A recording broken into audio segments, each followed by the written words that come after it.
বলতেছে যে ঈমানি পরীক্ষা দিয়েই জান্নাতে যেতে হবে। ঈমানি পরীক্ষা দিয়েই জান্নাতে যেতে হবে। এছাড়া ঈমানি পরীক্ষা ছাড়া কোনো ব্যক্তি জান্নাতে যাইতে পারবে না। এই আলোচনাটা আল্লাহ সুবহানাহু ওয়া তাআলা এই মেসেজটা সূরা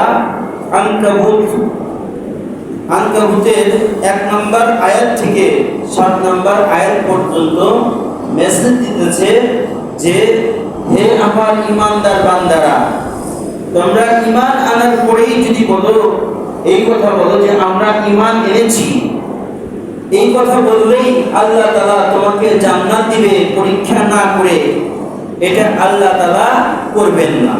সেই মেসেজটা আল্লাহ তাআলা এই সূরা আনকাবুতের ভিতরে প্রদান করতেছেন। এই আনকাবুতের সূরা আনকাবুত শব্দের অর্থ হইতেছে মাকড়সা। সূরা আনকাবুত শব্দের অর্থ কি? মাকড়সা। আল্লাহ তাআলা মাকড়সার নামে সূরা অবতীর্ণ করেছেন। মাকড়সার নাম দিয়ে একটা সূরা আল্লাহ তাআলা অবতীর্ণ করেছেন। সেই সূরাটা হচ্ছে এই যে আনকাবুত। আনকাবুত শব্দের অর্থ মাকড়সা। একটা পিপিলিকার নামেও আল্লাহ তাআলা সূরা অবতীর্ণ করেছেন। একটা মৌমাছি যে উড়ে যায় তার নামেও আল্লাহ তাআলা আয়াতে কারিমা অবতীর্ণ করেছেন। তার উপকারিতা অপকারিতা, মুসলমানের জন্য কি উপকারিতা, সেটা আল্লাহ তাআলা বলে দিয়েছেন। কারণ আল্লাহ সুবহানাহু ওয়া তাআলার প্রত্যেকটা সৃষ্টির পিছনে সায়েন্স, বিজ্ঞান এবং উপকারিতা অপকারিতা, স্বাস্থ্যের জন্য কোনটা উপকার, মানব জাতির কোনটা কল্যাণ, সেইগুলো আল্লাহ তাআলা বর্ণনা করেছেন এই কোরআনের ভিতরে। এই কোরআনের ভিতরে আল্লাহ তাআলা মেসেজ দিতেছেন। কি মেসেজ দিচ্ছেন? আসুন আমরা এই মেসেজগুলো আলোচনা করি। সূরা আনকাবুতের 1 নম্বর আয়াত, আলিফ লাম মিম। আলিফ লাম মিম এটা হরফে মুকাত্তাআত, এটার ভেদ, এটা জ্ঞান একমাত্র আল্লাহ তাআলার রয়েছে। এই আলিফ লাম মিম এর ব্যাখ্যা একমাত্র আল্লাহ তাআলাই বলেছেন। আমি আপনাদের যত ব্যাখ্যাই করি না কেন, এর মূল ব্যাখ্যা এবং মূল ভেদ আল্লাহ তাআলা তার কুদরতি হাতে রেখে দিয়েছেন। এরপর আয়াত 2 নম্বর, আহাসিবান নাস আইয়াতরাকু আইয়াকুলু আমান্না ওয়া হুম লা ইফতানুন। আহাসিবান নাস, মানুষরা কি ধারণা করেছে, মানুষেরা কি ধারণা করে নিয়েছে,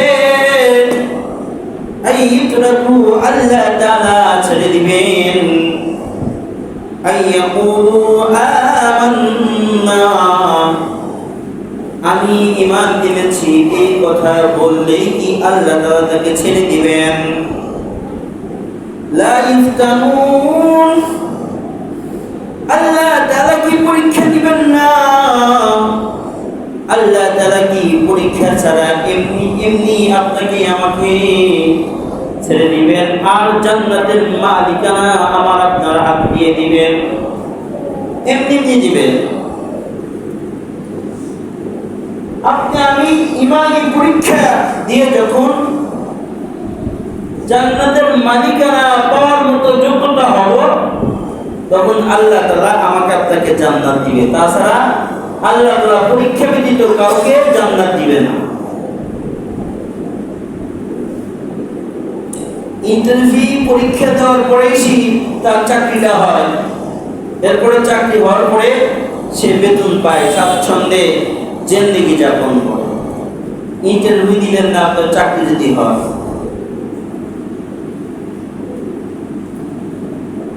وَلَقَدْ فَتَنَّا الَّذِينَ مِنْ قَبْلِهِمْ, সুতরাং আল্লাহ তাআলা মিন ক্বাবলিহিম পূর্ববর্তী লোকদেরকে পরীক্ষা নিয়েছেন।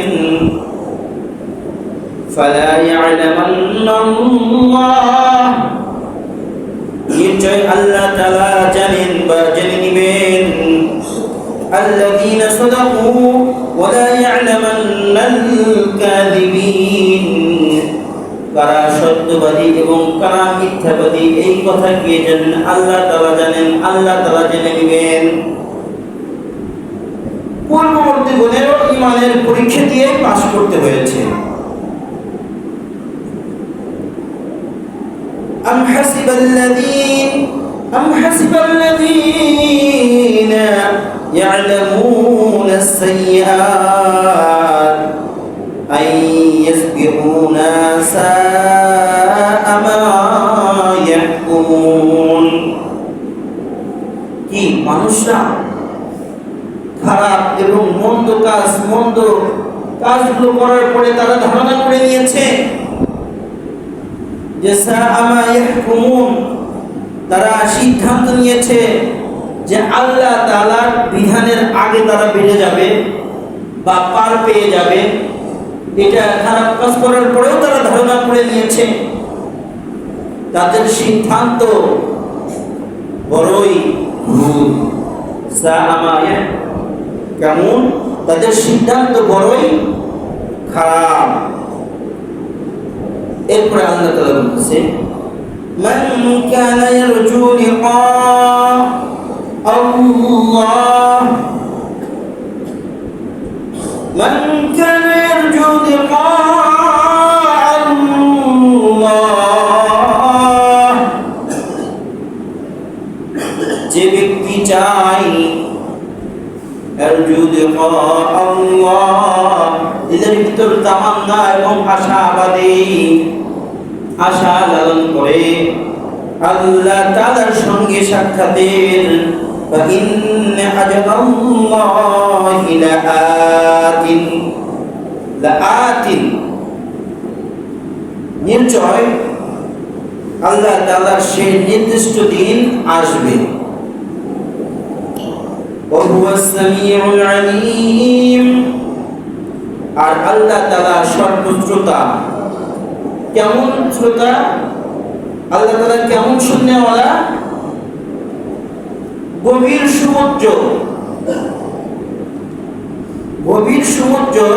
সমুদ্রের গভীরতম কিছু জায়গা রয়েছে, তার মধ্যে মারিয়ানা ট্রেন্স নামক একটা জায়গা রয়েছে, সেটা সমুদ্রের গভীর। এর চাইতেও যদি গভীরতম জায়গা হয়, তার নিচে কালো কুচ্ছিত পানি, কিচ্ছু দেখা যায় না। তার নিচে যদি কালো একটা পাথর থাকে, আর সেই পাথরের ভিতরে যদি একটা পিপিলিকা মৃদু পায়ে হেঁটে যায়, সেই শব্দটাও আল্লাহ তাআলা শুনতে পান। সেই শব্দটাও কি আল্লাহ তাআলা শুনতে পান। এই জন্য আল্লাহ তাআলা কি? ওহুয়াস সামিউল আলীম, আল্লাহ তাআলা সর্বশ্রোতা এবং সর্বজ্ঞ জ্ঞানী। ওমান জাহাদা ফাইন্না ইউজাহিদু লিনাফসি,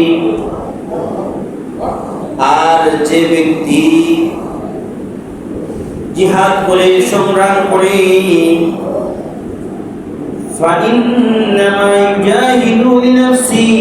নিজের জন্য সংগ্রাম করে, যুদ্ধ করে। ইন্নাল্লাহা লাগানিয়্যুন আনিল আলামিন, নিশ্চয় আল্লাহ তাআলা গনি, আল্লাহ তাআলা হইতেছেন ধনী, আনিল আলামিন, জগৎ সমূহের ভিতরে আল্লাহ তাআলাই ধনী, আল্লাহ তাআলাই একমাত্র ধনী। আনিল আলামিন, তিনি দুনিয়ার মুখাপেক্ষী নয়, দুনিয়ায় আল্লাহ তাআলার মুখাপেক্ষী, তিনি দুনিয়ার মুখাপেক্ষী না, দুনিয়ায় আল্লাহ তাআলার কাছে মুহতাজ। এরপরে আল্লাহ বলতেছেন, ওয়াল্লাযীনা আমানু ওয়া আমিলুস সালিহাত লানুকাফিরান্না আনহুম সাইয়্যাতিহিম ওয়াল্লাযীনা আর যারা আমানু ঈমান আনয়ন করবে ওয়া আমিলুস সলিহাত আমলে সালেহ করবে লানুকাফিরান্না আনহুম সাইয়্যাতিহিম তাদের সমস্ত গুনাহ খাতা খারাপগুলোকে আল্লাহ তাআলা মাফ করে দিবেন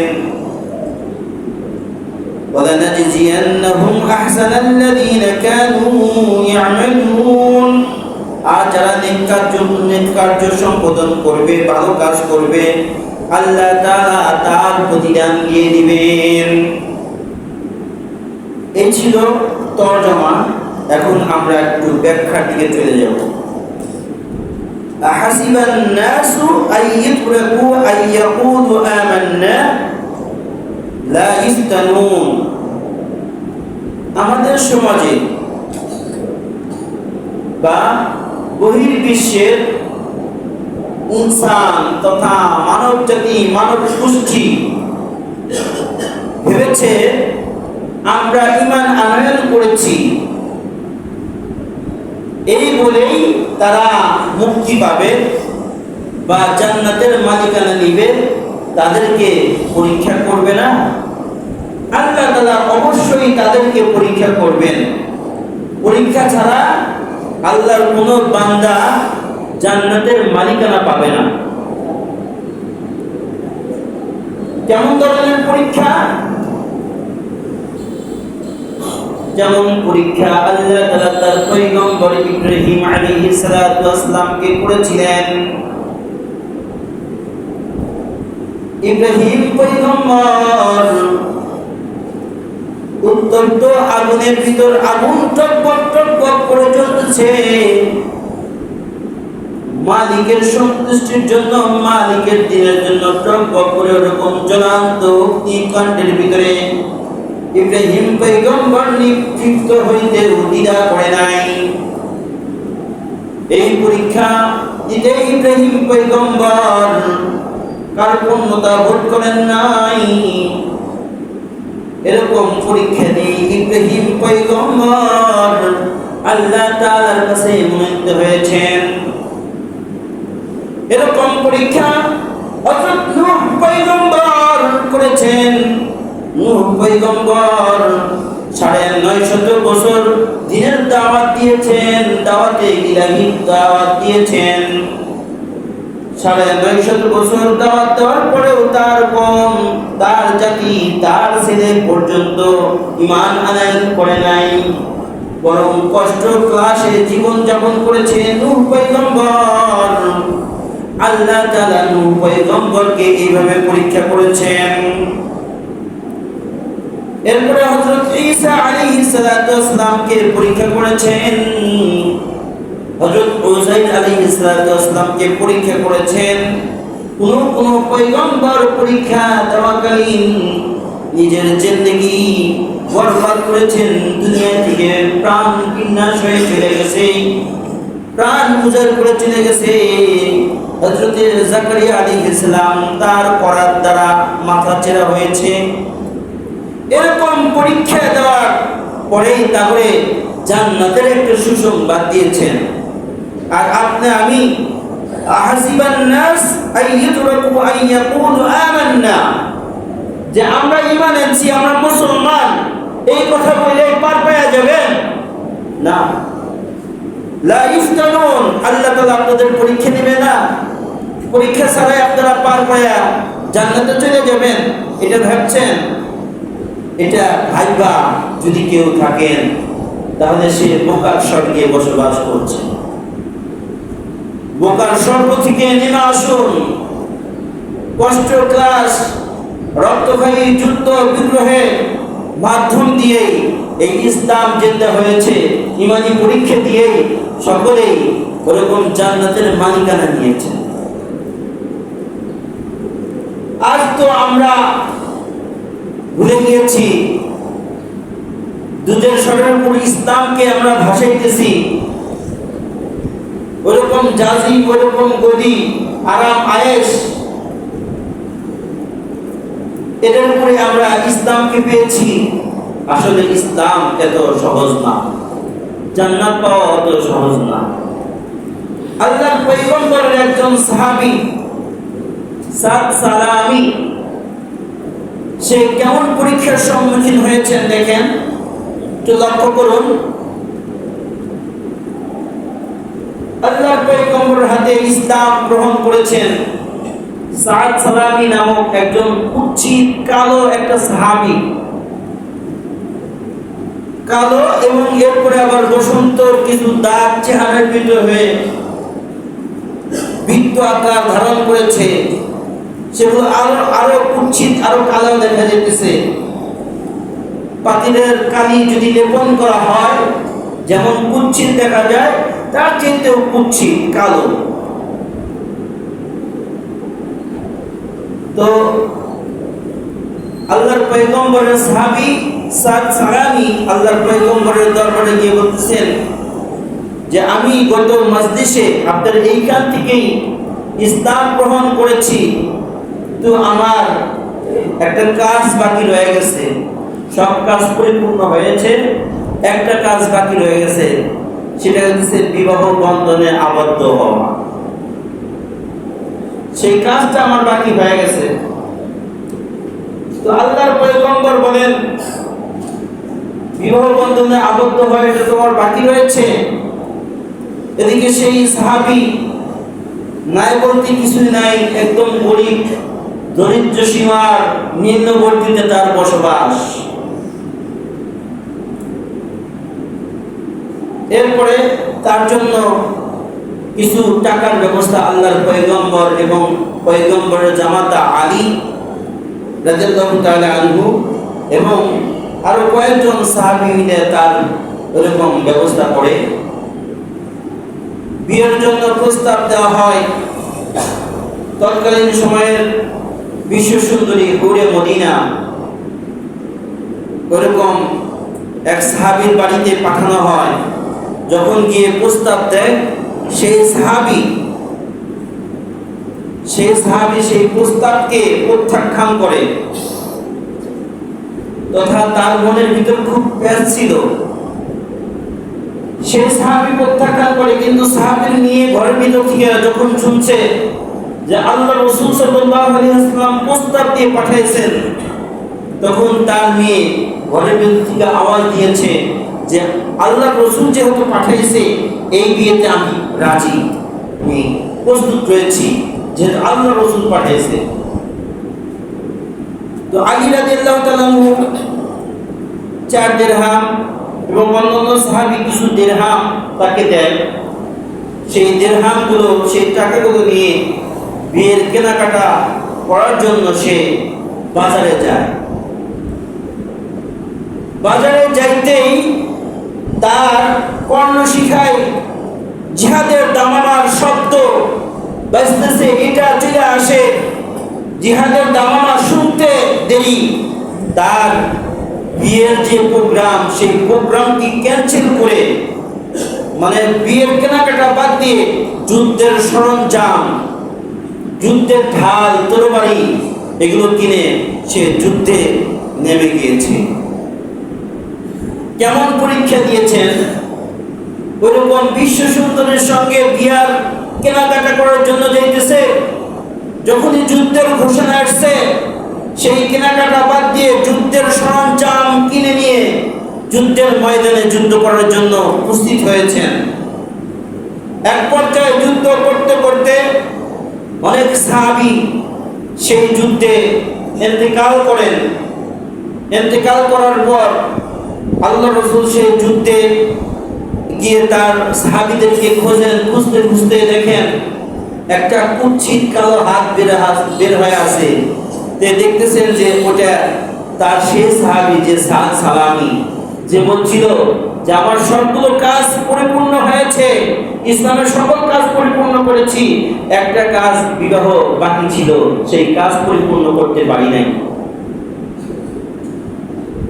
আখির জামানার পয়গম্বর নবী মুহাম্মদুর রাসূলুল্লাহ সাল্লাল্লাহু আলাইহি ওয়াসাল্লাম সাদ সালামিকে দেখে একবার অশ্রুসিক্ত নয়নে তাকালেন,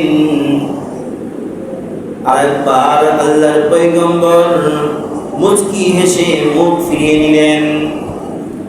আল্লাহর পয়গম্বরের অন্যান্য সাহাবী নবী করিম সাল্লাল্লাহু আলাইহি ওয়াসাল্লামকে জিজ্ঞাসা করলেন, ও আল্লাহর পয়গম্বর, আপনি একবার সাদ সালামীকে দেখে কন্দন জড়িত কণ্ঠে কান্না করতে করতে তার দিকে তাকালেন আর আফসোস করলেন আমার সাহাবী। আর যখন দেখলাম আপনি আবার মুস্কি হাসেন, আবার চেহারাটা ঘুরিয়ে দেন, ব্যাপার কি? আল্লাহর পয়গম্বর ডাকতে বলে, ও আমার সাহাবীরা, তোমরা শোনাও।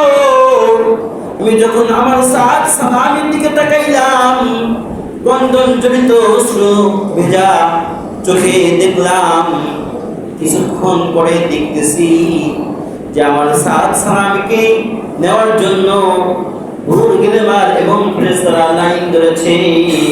পাড়াপাড়ি করতে করতে তাদের ভোর গেলেমারের কাপড়গুলো ছেড়ে দিতেছে।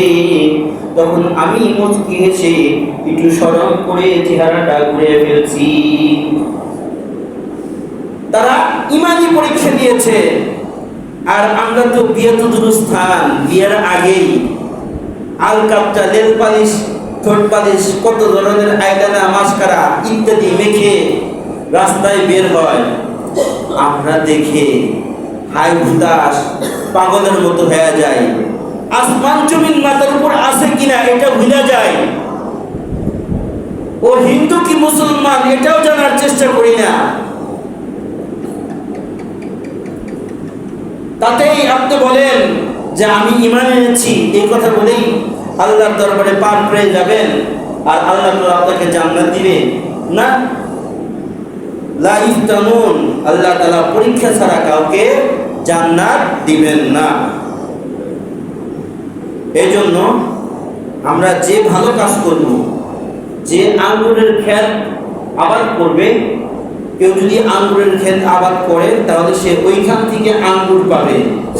কেউ যদি কাটা ঘুরিয়া তথা কাটার গাছ লাগায়, লাগানোর পরে যদি মনে করে যে এইখান থেকে আঙ্গুর পাবো, আপেল পাবো, তাহলে বোকামি ছাড়া যেমন বোকার স্বর্গে বসবাস করা, ঠিক এমনি ভাবে কেউ যদি মনে করেন যে আমি ঈমান আনছি, আমি জান্নাত পাবো, পরীক্ষা না দিয়ে কেউ জান্নাত পাবেন না। এটা আল্লাহ তাআলা ঘোষণা দিচ্ছেন এই সূরাতে, সূরা আনকাবুতে আল্লাহ তাআলা বর্ণনা করতেছেন। এই জন্য বোকার স্বর্গে বসবাস না করে আল্লাহ তাআলা কুরআনুল হাকিমে যে মেসেজ দিতেছেন, এই মেসেজগুলোকে ফলো করে আমাদের জিন্দেগিকে সুসজ্জিত করি।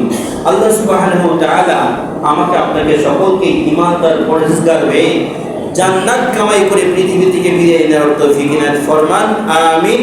ওয়া আখিরু দাওয়ানা আলহামদুলিল্লাহি রাব্বিল আলামিন। যারা সুন্নাত পড়েন নাই, চারটা করে ফরজ জমা পড়ে নেন।